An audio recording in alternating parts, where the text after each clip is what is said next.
So if the hotels could be at $20 million value from an asset perspective, but if the hotel is doing $1 million revenue, nobody in the marketplace will provide them $3 million to $4 million purchase price. So imagine that. And if you have more rooms, fantastic. We bought a hotel in Monroe, Louisiana, 260 room hotels. We bought it for $7,000 a unit.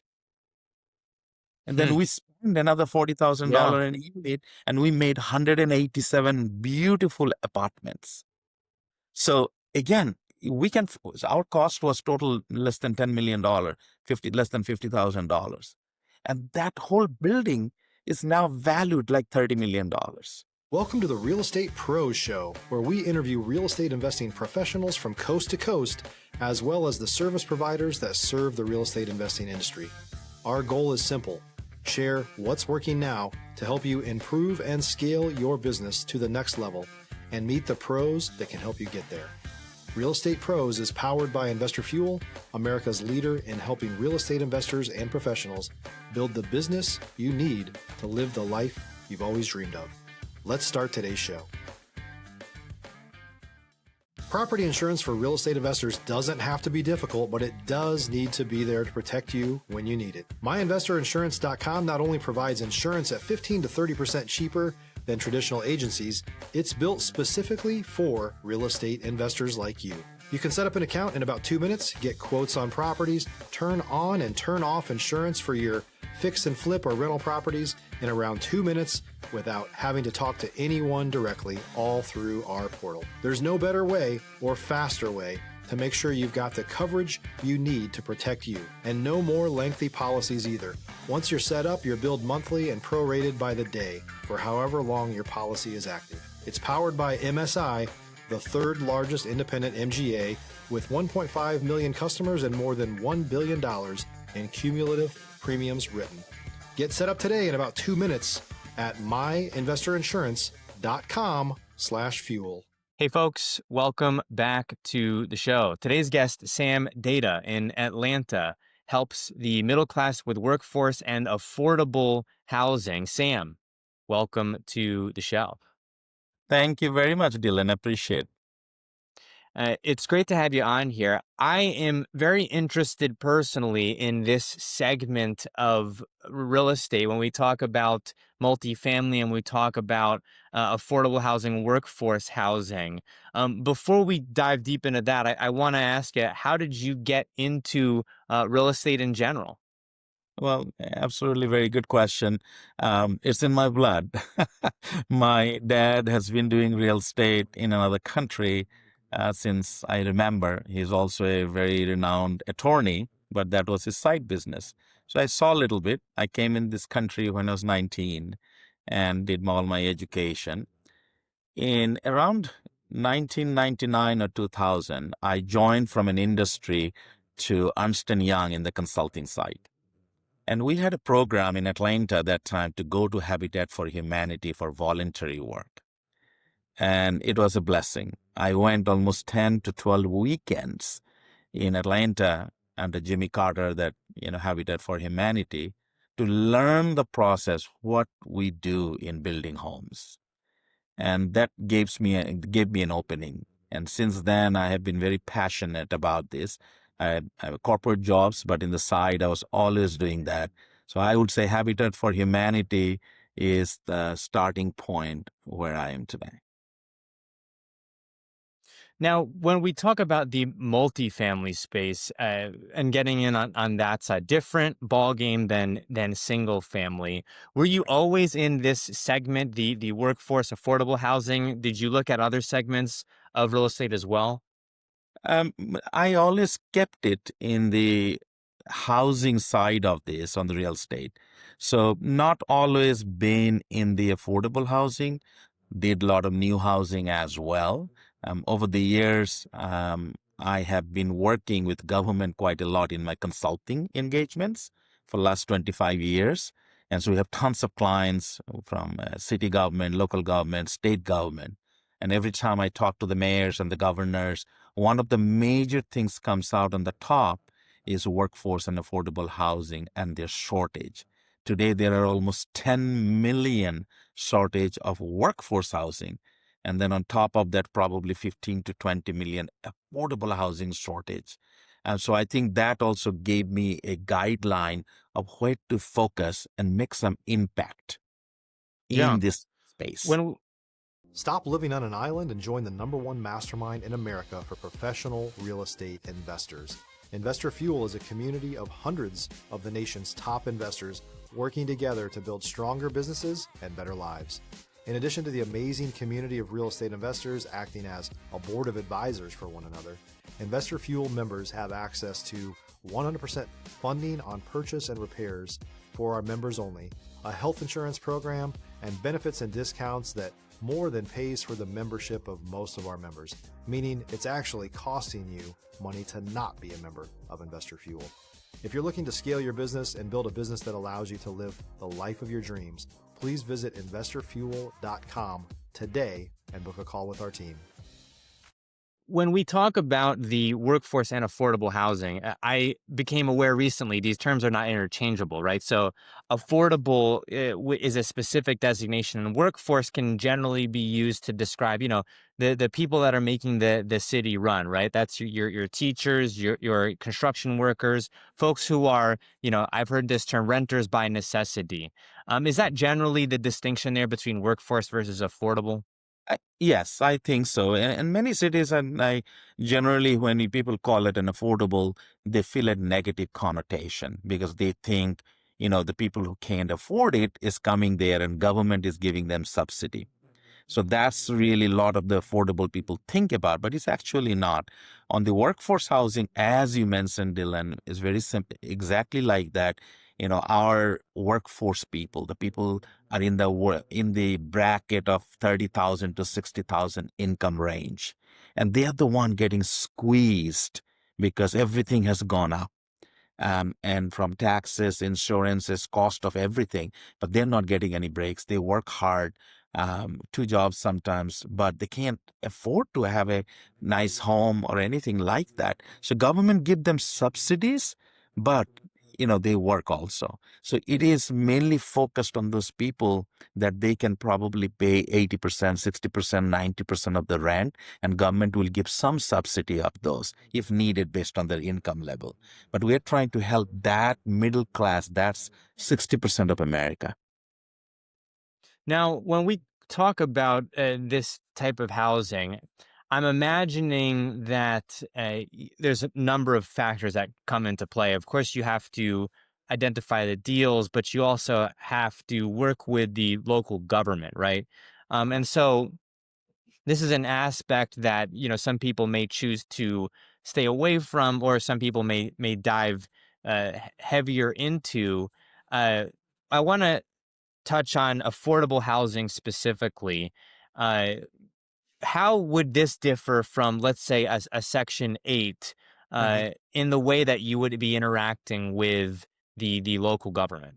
Yes. So, very good point. And the Section 8 is, again, the government, people go to the government housing authority that they need housing and they can't afford the current rent based on their income level. Whether they're making any money or some money, there is a calculation of that.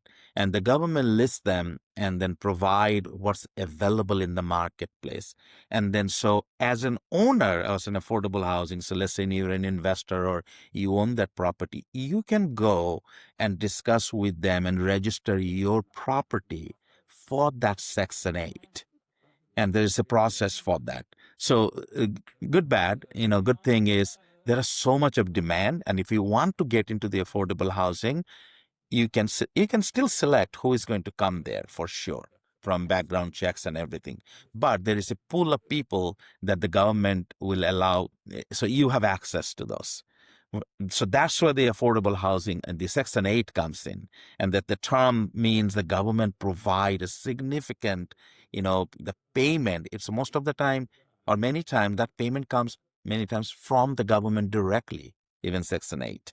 So they pay a certain portion, Right. even 100%. Sometimes the tenant will pay a certain percent based on their income level. So you have a steady income if you look at Section 8 from that perspective because Right. it keeps Right. the 100% occupied. But again, that is not giving people what we look into, a push to get up and really let them own something, right? If you're looking for consistent, high-quality leads, look no further than Investor Machine. Investor Machine isn't just another agency, it's the most sophisticated, data-driven lead generation company on the planet for real estate investors, and serves the role of being not just a lead generator for your business, but a marketing partner that is helping you achieve your goals along the way. Go to investormachine.com to learn more and schedule a call with our team today.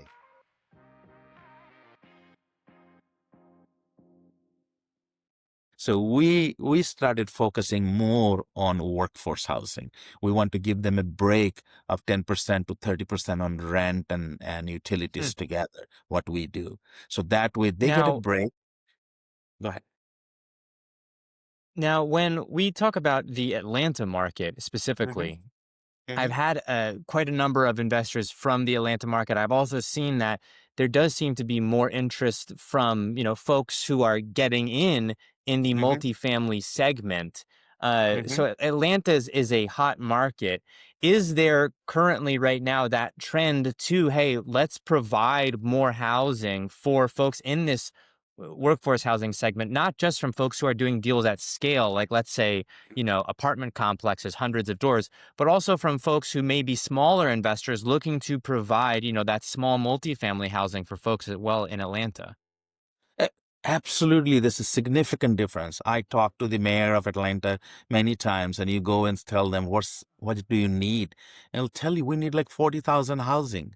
There's a shortage of everywhere. And because the cost is going up, so you will see many places when there's a new place, they have to ask $3,000, $4,000 rent.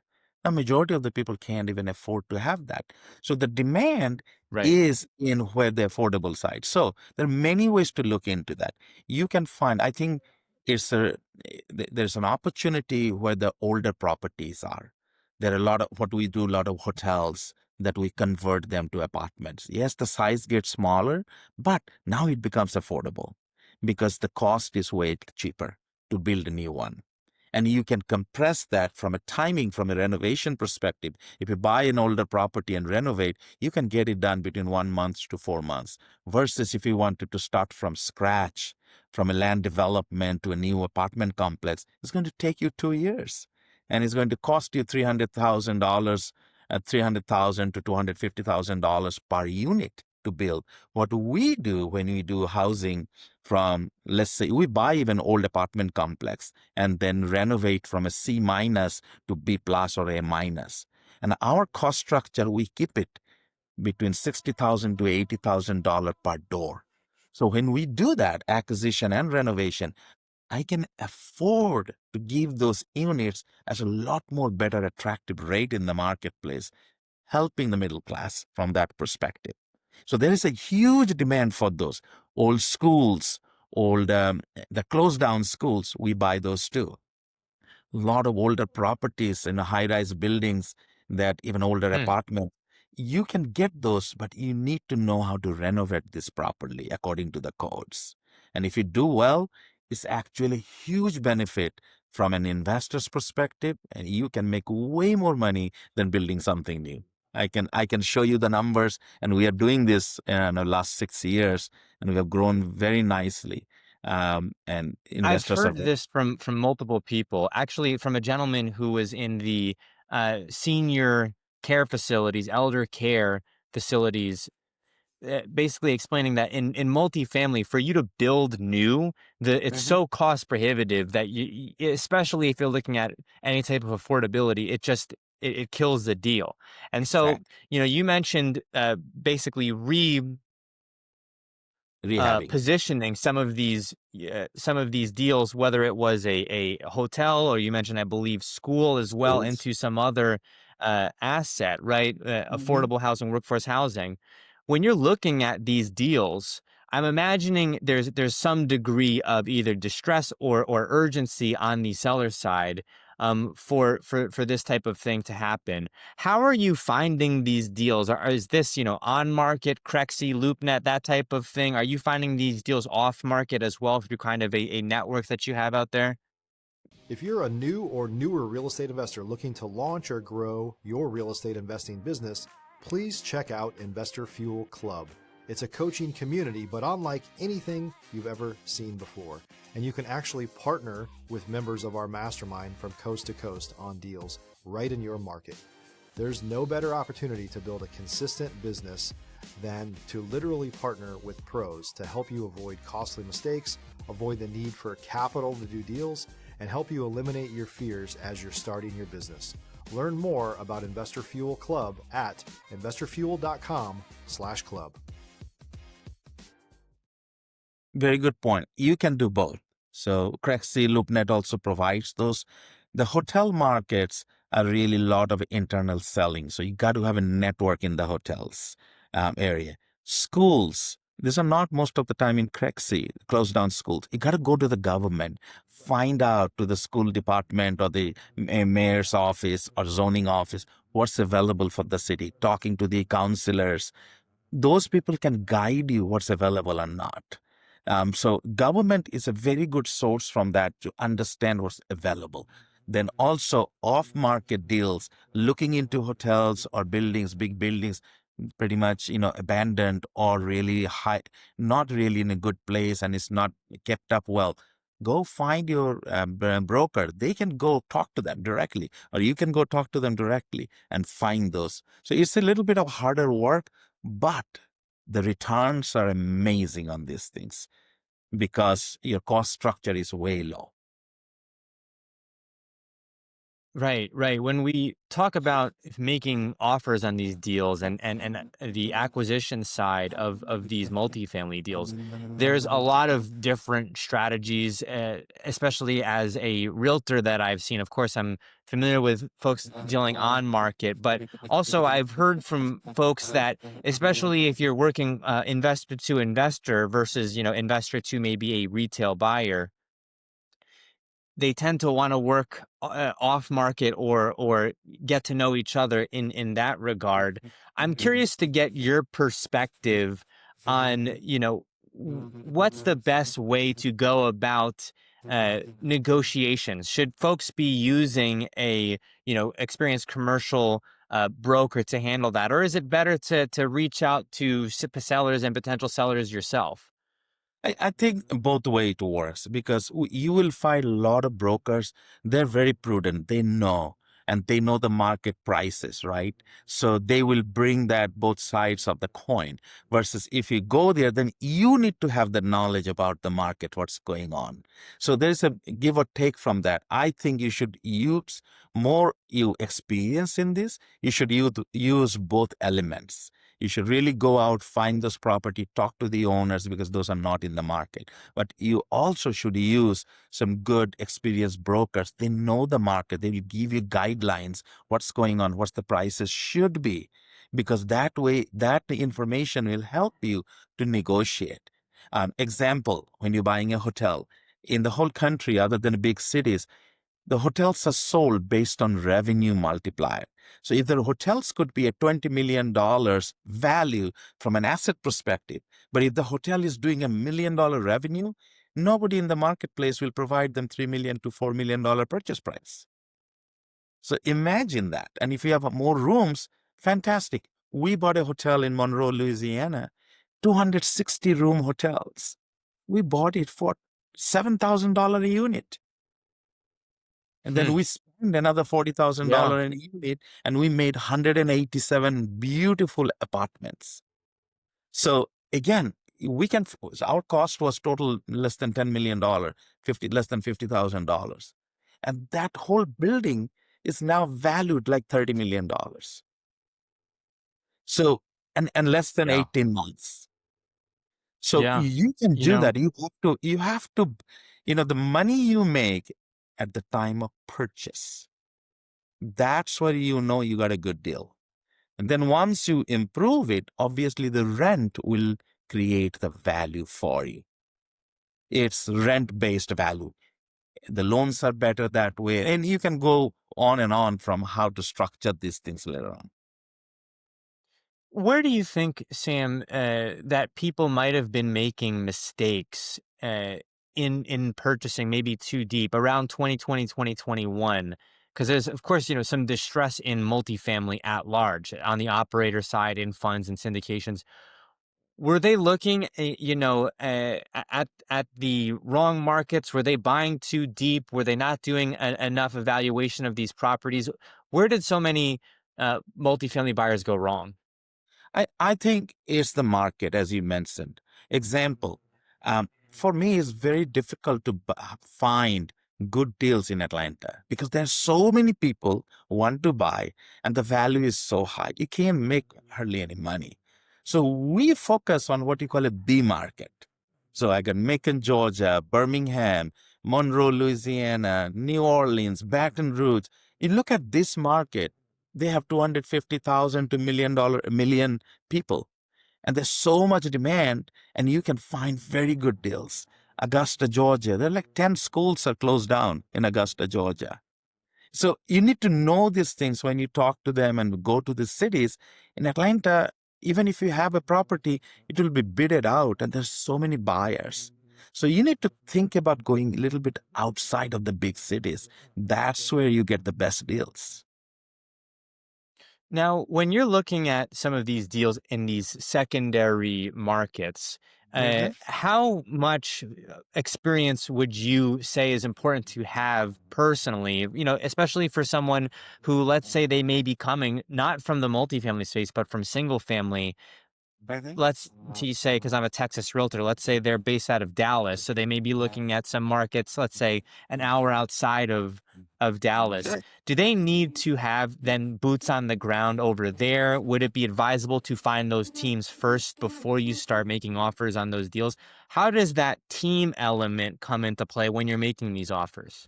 And very good. I think you need to find people who are willing to go there and stay there at the property. It's very important. So from your team, or find local people who are already managing, let's say, multifamily in that area. What we do, example, I'm from Atlanta, Monroe, Louisiana, people, beautiful city. We bought a property. At first thing, what we did, we hired a local real property manager, and she's there from day one, even during my renovation time, because that helped me, because we can't just go there every day. But that is your eyes and ears. And then we have that relationship with the city to make sure everything has been taken care on right time, right way. And taking the Right. support from city officials, police chief, commissioners, fire chief, mayor's office. Those are very, very important when you do workforce housing and affordable housing. You got to do what we call a very collaborative approach with the city. Whether you take Section 8 or not, that doesn't matter. But when you are there in a city, you will going to have a property. You need to know the city officials. You need to know all the city agencies and the groups and get to know them, because they will guide you many way what's needed for the city, and bingo, Right. then that You that will know, help. And I'll give you a those, good example that what we did yeah. in Monroe, Louisiana, we did it. They were almost demolishing that property, and he said, hold on, we'll bring the capital. We brought $10 million investment over there. Now today, 6 months ago, we did not know that time. Meta came in with a $10 billion investment 20 minutes from our property. And now they want the whole property for 5 years because there's so many new people coming in and they have no housing available. So again, things happen. And I knew that from day one when I went in from mayor's office that, okay, there are investment coming in this city. So knowing those insights, you can take very calculated risk, and your returns will be way better. And you will be making a very, very positive impact in the community, because that whole area, you're getting new investment, new people are coming in. The rest of the air in that area is also going to improve a lot. Versus you stay in a big city, you have so much of competition. You might get more rent, but you're going to be paying way more. It's going to cost you way more. It's going to take way longer to do that. I I got zoning done in many cities in less than 30 days, from a hotel to a apartment. It doesn't happen in Wow. big city. Yeah. You knowing So that which area to stay in so that you can be most effective rather than getting caught up in some of this bureaucratic red tape is huge. exactly. So the Uh, opportunity is we are huge. coming. Yeah. Go ahead. We are coming up on time here, though, Sam. Sure. I did want to ask you. You know, you're involved in deals in multiple different markets. How Mhm. can folks reach out to you, either if they have a deal that they'd like to present you, or if they'd like to reach out to you and your team and get some feedback, maybe on something that they've got going on? Absolutely. My telephone number, 678-571-3895. My email, sdata@pgvadvisors.com. Go to our website, pgvcapital.com, myhome-studios.com. That's our brand called My Home. And PGV Capital is our capital company. So anywhere I am in LinkedIn, there's a Facebook office page, not personally, My Home page. You can reach me anywhere you want. There are many ways to reach me. And generally, we're very good to helping you. I'm here to help people then because, God's grace, we have done well, but we are helping many people, many hotel owners, many small business owners, how to do this. We can help you from getting zoning done to loan done to renovation done as well as operation done. And so we have all the Well, expertise in-house, start to finish as a supply chain. Sam, thank you again. Thank you so much for coming on the show today. Thank you. Thank you very much, Dylan, and look forward working with you. Thanks for joining us for today's Real Estate Pros Show. You can learn more about the amazing benefits of the Investor Fuel Mastermind community, including surrounding yourself with hundreds of other rock stars, 100% financing for your deals, and members-only discounts from vendors you're likely already using that, as a member of Investor Fuel, will save you more than the cost of your membership. Visit investorfuel.com to learn more. If you're interested in joining us as a guest of this show, please visit investorfuel.com/pros to apply. You can also check the show notes for access to free resources, how to get access to world-class lead generation, and much more. Don't forget to subscribe so you never miss another episode. Have a great day. We'll see you on the next show.